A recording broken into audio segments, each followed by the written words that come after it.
সোমবার অর্থাৎ শিবের পুজোর বার।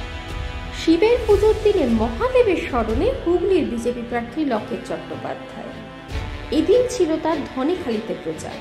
দিনভর ধনেখালির বিভিন্ন মন্দিরে পুজো দিতে দেখা গেল লকেট চট্টোপাধ্যায়কে। জনতার থেকে উপহার স্বরূপ পাওয়া পদ্মফুলেই আরাধনা করলেন মহেশ্বরে। গুড়াপঞ্চলের বিখ্যাত পতিদুর্গা মন্দিরেও যান তিনি।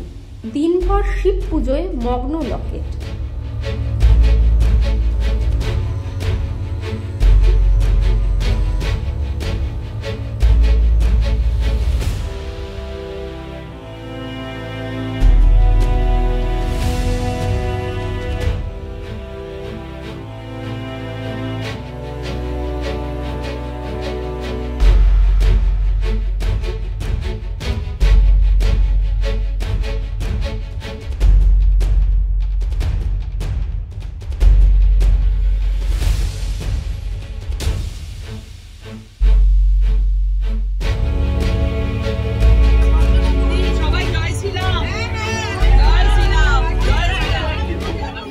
পদ্মফুল হাতে তুলে দিল, সেই পদ্ম নিয়ে আপনি পুজোও দিলেন, কি বলবেন?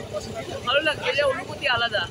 মানুষের হাত থেকে পদ্মফুল নিয়ে সেই পদ্মফুলি মায়ের চরণে এবং মানুষের আশীর্বাদ অফুরন্ত। নরেন্দ্র মোদীজিকে বাংলার মানুষ চাইছে, হৃদয় থেকে চাইছে, অফুরন্ত মোদীজি আশীর্বাদ পাচ্ছেন, আমরা সবাই আশীর্বাদ পাচ্ছি।